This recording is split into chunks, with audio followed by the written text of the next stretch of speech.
Você já prestou atenção quanto nós organizamos a vida a partir da divisão, da separação?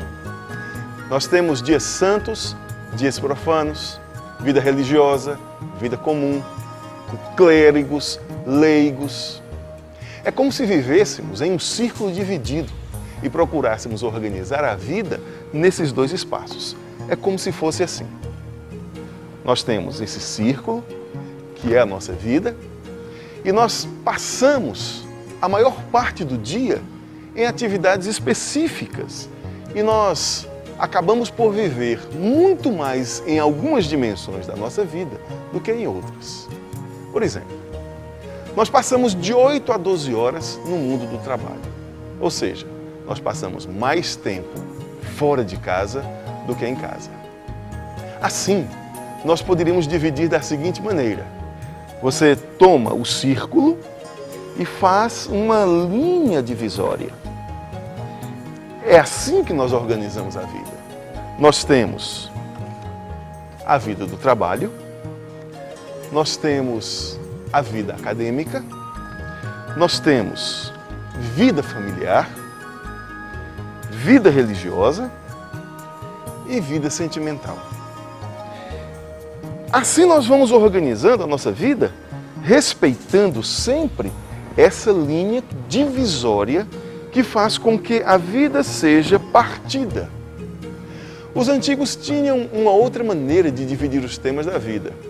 Eles, segundo o seu exemplo, também organizavam a vida a partir daquilo que era profano e a partir daquilo que era sagrado. Hoje nós também fazemos assim. Nós temos um respeito enorme por tudo aquilo que é sagrado. Nós temos medo e muitas vezes desejo por aquilo que é profano. O que é sagrado? Sagrada é toda e qualquer pessoa ou coisa dedicada a Deus. Assim comumente dizemos que os clérigos são homens santos porque são dedicados a Deus. E o que é profano? Profano não é necessariamente aquilo que é errado, aquilo que é sujo, pecaminoso. Profano é tudo aquilo que está na outra classe, que não é sagrado. Ou seja, é tudo aquilo que não é dedicado a Deus. Então, nós temos agora um círculo diferente. Nós temos, de um lado, aquilo que é sagrado e do outro lado, aquilo que é profano. Por exemplo, se o domingo é o dia dedicado ao Senhor, então é um dia santo, é um dia sagrado. Naturalmente, os outros dias, porque não são dedicados ao Senhor, são profanos, porque não são dias santos. Mas isso não significa que os outros dias que são profanos sejam dias errados, sejam dias ruins, sejam dias pecaminosos. Não. São profanos apenas porque não são dedicados a Deus.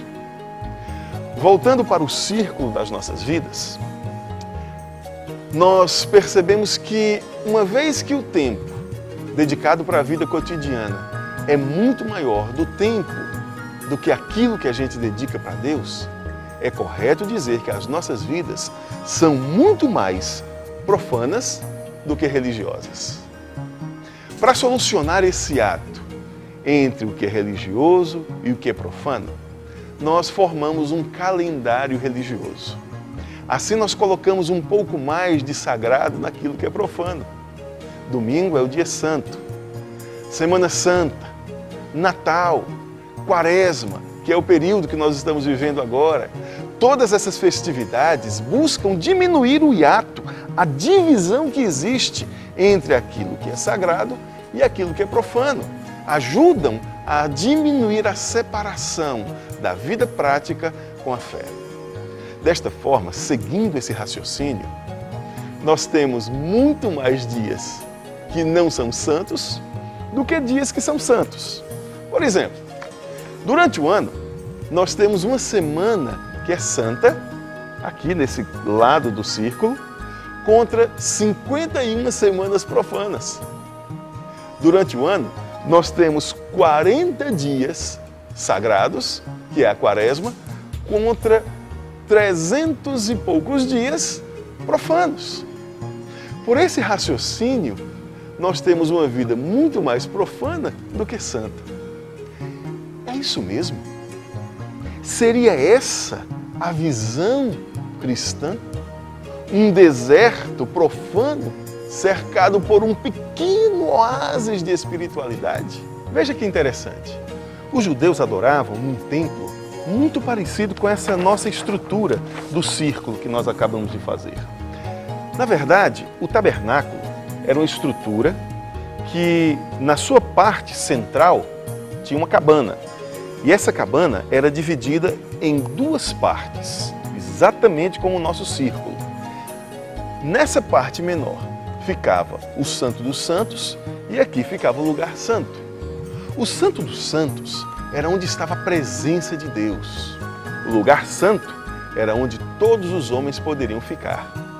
No Santo dos Santos estava a luz da glória do Senhor, o Deus onipotente, o Deus todo-poderoso, o Deus altíssimo manifestava a sua presença ali.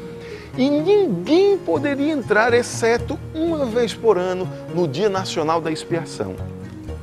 O que separava esses dois espaços era um véu, uma cortina grossa.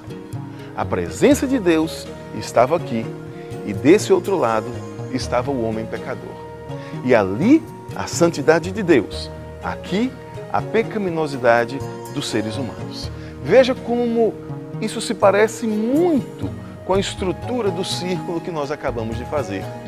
Assim, os judeus organizaram a sua vida, a sua fé, de acordo com essa lógica de separação, exatamente como o nosso círculo. O cristianismo trouxe uma visão diferente para a vida. A Bíblia relata que quando Jesus morreu, o véu do templo rasgou-se, saiu essa separação. Diz a Bíblia que quando Jesus morreu, houve um terremoto, o véu do templo foi rasgado de alto a baixo. Não há mais separação entre nós e Deus. Não há mais o conceito do que é sagrado e do que é profano. Porque para o cristianismo, toda a vida está em um mesmo espaço. Toda a existência do ser humano está no mesmo